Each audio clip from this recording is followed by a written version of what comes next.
Elonge bimela kibiso wana mikue, eboti mwa misuni. Mande oyo na ba réseaux sociaux, akomi pe kokangisa bato. Yeyo, butala yeyo, il m'énerve. Yeyo, yeyo, azobangisa, yeyo, yeyo. Elonge bimela kibiso na mikue, ebota mwa misuni. Mandia oyo na ba réseaux sociaux, akomi pe kokangisa bato. Yeyo, butala yeyo, yeyo, azobangisa, yeyo, yeyo, il m'énerve, yeyo, kanda isantu, yeyo, bien-aimé dans le Seigneur. Osana adresse ya bien. Awa, kanda isantu la sainte colère. Bien-aimé dans le Seigneur. Bango babanga kanzambete. Pourquoi bisoto banga bango? Yeyo, yeyo, il m'énerve, yeyo. Azobangisa, yeyo. Confusion dans le Seigneur. Mais ce qui bino basali mutumuka lokola ma frère JF. Ba comprendre na monde ténèbres. Basali photocopie. Mais ezo simbate. Azan deko ya bisote. Bandeko ya biso baza. Mais oya zan deko na bisote. Oya zan mutumoko basala ki na ténèbres. Bola nate po tanga ka ba verser. Bien eloko elakisakaza bisote. Po zana révélation ya ba reversité. Ya tanga kande d'écriture. Ayaka na parole. Mais azana révélation te. Atanga ka ba verser de ba pesa na ténèbres. Demo moka lobaka kati azo tanga ba ténèbres, azo tanga ba verser, mais azo koka ko fungola te. A dénoncer bateau batinda kaya dénoncer. Azana ba purifier na ye batinda kaya. Mission na ye, eza ko détruire encore ba Congolais. Bien-aimé landa message oyo. Ozana adresse ya bien ndeko na ngai. Ozana balabala ba Yesu. Awa ndeko ya bino ndaye. Na ye kusenga mbongo te, soki na zangi na kusenga. Na ye kuyiba te, na ye kukosa batu te pona mema bango lifelo. Bien aimé na ndeko luka bandeko ya biso. Papa tindi biso to luka bandeko ya biso. Baka bona na bato ya mabe. Po bato ya mabe bana mission ya kumema bino na lifelo. Ye moko le Seigneur Jésus-Christ alobaki. Aveugle, conducteur aveugle. Ozo mema ba aveugle boko suka na libulu. Elongo ebimela kibiso wana mikua ebota mwa misuni. Bisenga sengo na ba réseaux sociaux. Akomi pe kokangisa bato. Yeyo, yeyo, butala yeyo, azobangisa yeyo. Bien aimé na moni no to bondela. Yambe to passo la makomi, to binisa muto na poisa. Un faux serviteur de Dieu. Photocopie, bien aimé dans le Seigneur. Aïe loko la ndeko na biso. Mais aza bisote, bien aimé dans le Seigneur. Aza na bisote. Aza te ne lungia frère tangite. Aza na ilobelia frère setino l'entité. Aza ta le lenga frère JFT. Aza ta loko frère Armando te. Aza loko frère Alimia te. Aza loko la Patrick Enate. Aza loko la bisote. Na oyozo la nangaza loko ayote. Aimita kande biso. Donc bien aimé. Toujours panza au nom de Jésus-Christ. Bien-aimé na moni na bonde la bien-aimé na le Seigneur. Père éternel, merci.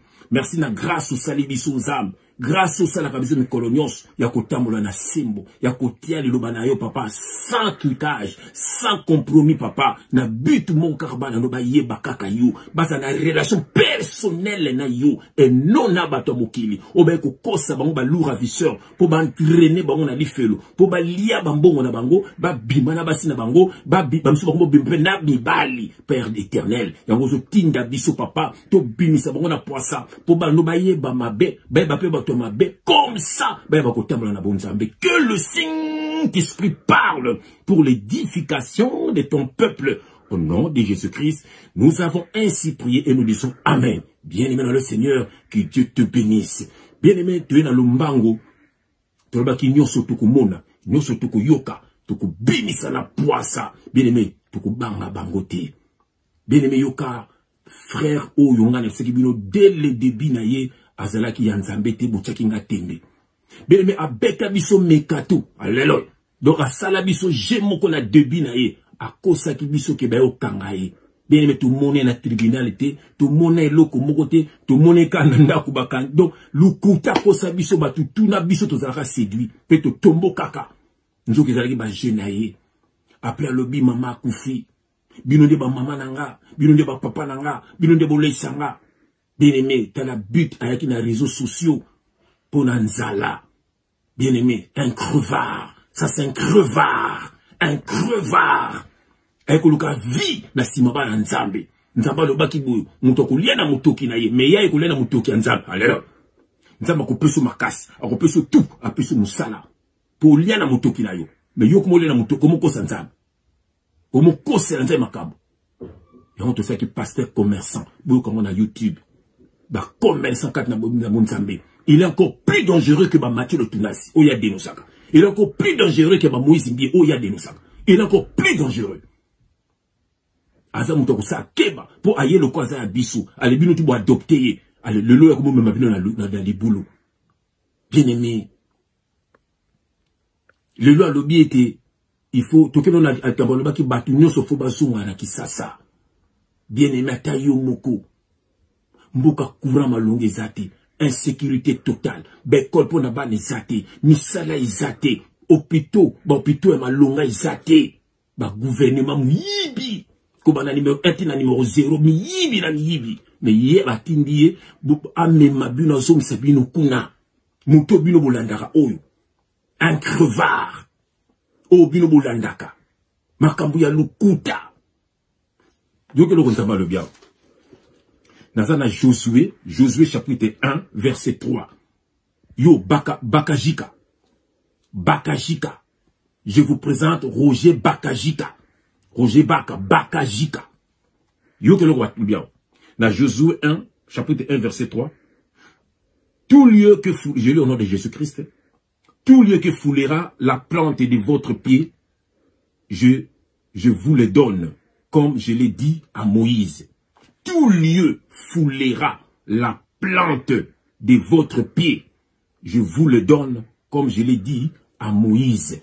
Monsieur Bakajika, un sorcier. Au monde alinga mema batu na mboka insécurité. Déjà insécurité ça na Congo il faut pas bongisa. Mais batu batika ba poto, batika misala, batika bandaku, batika ba appartement, batika tout. Bazonga kim, batika ba opi, aba ba tritaka ba to ça na mbongo te to tika nzambe nini wana oyo crevard oyo sambelaka.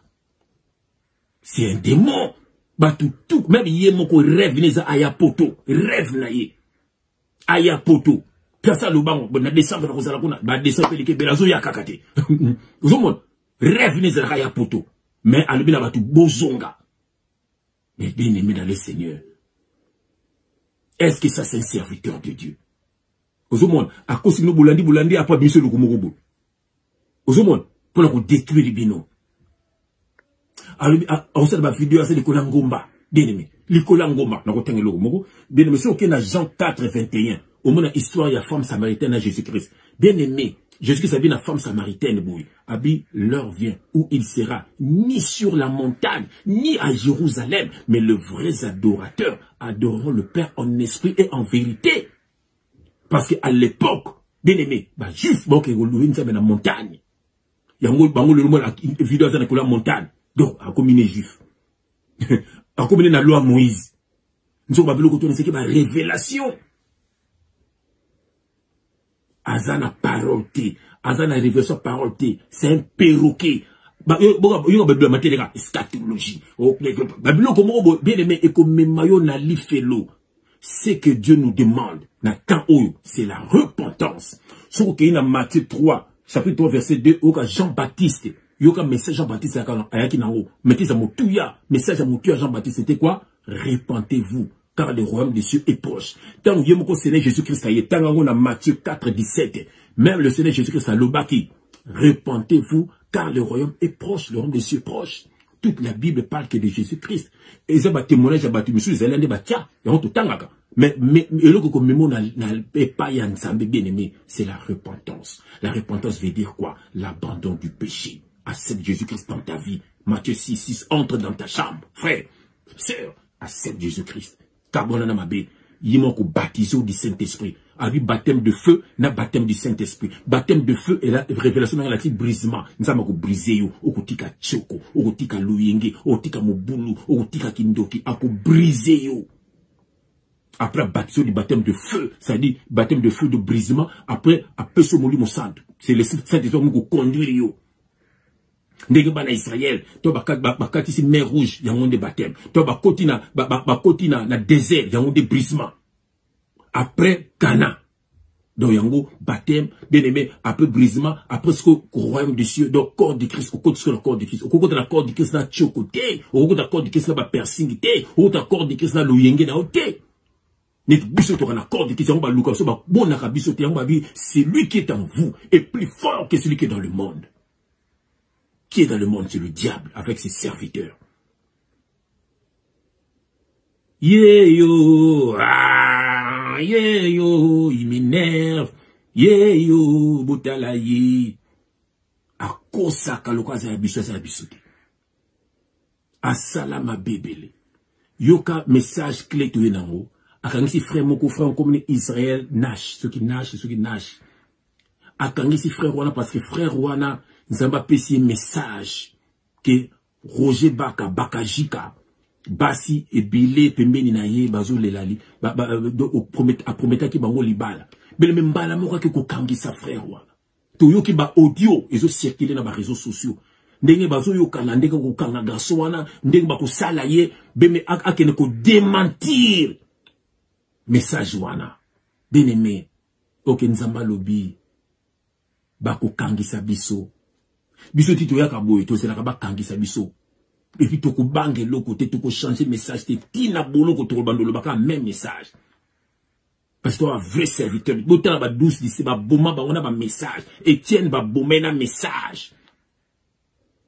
Frère Israël, pourquoi so banga? Yo poko ko démentir. Kanda nzambe za sur yo. Longola démenti wana. Tu vas aller en enfer parce qu'on dit ce qu'on na nzambe na kokoso na confusion. Yo que le tokotanga. Bien aimé nazanam. Yo le tokotanga wa. Nazali nazala Matthieu chapitre 10. Ouais, Matthieu chapitre 10 verset 17. Frère Israël, yoka yoko. Nazala Matthieu chapitre 10. Bien aimé, pardon boli misanga. Matthieu chapitre 10. On a verset 17. Je le nom de Jésus-Christ, notre Seigneur. Mettez-vous en garde contre les hommes, car ils vous livreront aux tribunaux. Oui, voilà. Et ils vous battront de verges dans leur synagogue. Vous serez menés à cause de moi, à cause de Jésus-Christ, devant des gouverneurs et devant des rois, pour servir des témoignages à eux et aux païens. Verset 19. Mais quand on vous livrera, ne vous inquiétez ni de la manière dont vous parlerez, ni de ce que vous direz. Ce que vous aurez à dire vous sera donné à l'heure même, frère Israël. Pourquoi tu as peur? Pourquoi que vous démentir? Yoka verset 20. Car ce n'est pas vous qui parlerez, c'est l'esprit de votre Père qui parlera en vous. Voilà. Roger Bakajika. Balobi bakome makabiso na ba tribunaux. Ndenge yo mimi pona message dans ma pesi. Na ko vérité message n'est vrai. Frère Alinia ayebi. Ba sœur ba benga biso comme quoi bazo benga na poto. Bazo senga na biso to ya ko yamba yo. Po eza un impact. To boya na motema moko. To boya na motema moko Roger. Yom to tinda ki bango ba benga biso. Pour sona ça la fragier, frère Tangia, Zawana, frère Limia, et ça m'a bien. Tout boya. Bah, c'est un tout prometa, bah, on libala. Biso, tout ça, tout yebi, bah, benga biso. C'est quoi, tant qu'il message au bangi, au coup, kangi sa frère, on sait que mon nzamba solo. Au fou, comme on a chambre, no, singi nzambe pardon. Donc, nzamba réflexion, singi nzambe pardon. Singi nzambe pardon. Roger Bakala, qui s'est dit sur moi, sinayo. Moi, la mienne, elle s'appelle Françoise. Alléluia. Engana François to kamanara subi liwa et kaboli biso. C'est la mort qui nous séparera, moi avec ma Françoise. Parce que je l'aime et elle m'aime. Alors Roger Baka, si tu es un vrai serviteur de Dieu, montre-nous ta femme. Parle même de ta femme. As-tu déjà parlé de ta femme? Tu es un divorcé comme les autres pasteurs qui sont là-bas. Vous êtes tous pareils. Bakajika, fils du diable. Botalaye. Ah! Non, kotalete, en bangisanga. Nazo kotalete. Un faux, un mendiant dans les réseaux sociaux. Bien aimé dans le Seigneur. Un faux serviteur. Akangesi frère Wana. Babeti frère Wana. Frère Wana ko démentir. Et puis, il y a une force qui a battu moins 30. To yoki ba réseaux sociaux to yoki. Et puis, bo se souvenir que vidéo que bimaka kala que asala kana aner. Azaka agent ya aner. Vidéo que bimaka mtuba bimisa ke lokwa. Yemoka yo ko ba na réseaux sociaux. Alors na auto to yoki. Abi azana pouvoir au kansa moins 30 personnes en balamoko. Mutibinu bolandaka. Ayana eko luka mbongo, fils du diable. A denosaka batu moko kwa kakaboy. Ba maman moko basala ki vidéo a livré que ba maman n'a pas un document moko ba papa mo basala na ba lox boy un charlatan na bosse ni kombo na e. Alors ceux qui jamaïcains, ceux qui ghanéens, ceux qui nani barbu comme ça, un nom un peu bizarre. Bata Roger Baka. Bakajika. Ce n'est pas un serviteur de Dieu. Séparez-vous de cet homme. Bon si séparé na ye. Ate akabino nini. Alobaki que dîme, bien aimé. Dîme, il faut qu'on peut se faire dîme. Et ça lui souffle de vie na yondo wope maka. Yango fu futaka yango. Alobaki yango. Il n'a pas la parole. Mais il ba dîme, ba offrande. Maka mno soa na sarki. Il sarki nango Jésus-Christ. Yoke le toko tangawa. Pour te suki si pour mo alelo. Yoka nazana Luc. Luc chapitre 24. Verset 44 à 45. Monsieur Bakajika. Écoute. Ya. Non, au taloté. Luc 24, verset 44 à 45. Bien aimé, yo comme le bien. Je lis au nom de Jésus-Christ. Puis il leur dit, c'est là, Jésus-Christ a koufaki a sécu, à côté de ma disciple, yo comme ma c'est ce que ma disciple, avant zonga libela. Puis il leur dit, c'est là ce que je vous disais, lorsque j'étais encore avec vous, qu'il fallait que s'accomplisse tout ce qui est écrit de moi, dans la loi de Moïse. Dans la loi de Moïse, dans les prophètes et dans les psaumes. Ça dit toute la loi parlait que de Jésus-Christ. Tous les prophètes ont parlé que de Jésus-Christ. Donc, tous les livres des psaumes parlent que de Jésus-Christ. Bien aimé. Yoka verset 45. Alors il leur ouvrit l'esprit afin qu'ils comprennent les Écritures. Bien aimé, nous avons fungolo misu, a fungolo l'esprit pour comprendre l'Écriture. Toute la Bible parle que de Jésus-Christ. Même offrande, nous avons côté ya mbongo te. Nous avons côté la mbongo, nous avons longi anani. Oh, il y a César, il était roi à l'époque. Ça représente le monde. Ah bien César, ce qui est à César. Et à Dieu, ce qui est à Dieu. Et on va négocier le babalobaka. Tchamuntu, tchanzambi. Bien aimé mbongo, nzamba pesa biso misala pour des mbongo, pour tout sali sana. Tout va na bien na mabote na biso, beaucoup la maso na bano malamu, bien aimé, sungaka bandeko. Posa na mukidyo. Mais makambo nzambe, c'est l'esprit. C'est l'esprit. Alors bateau yo, bandoki, un faux serviteur. Roger Baka, Bakajika, un faux serviteur de Dieu, fils du diable, plus dangereux que les Matthieu le Tunas. Oh, il y a des nosaka.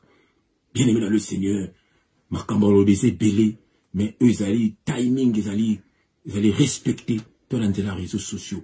Zambia Pambo Labino, Unga na Zank Simoli Musantu, et Koneko Balabino, ah, yo,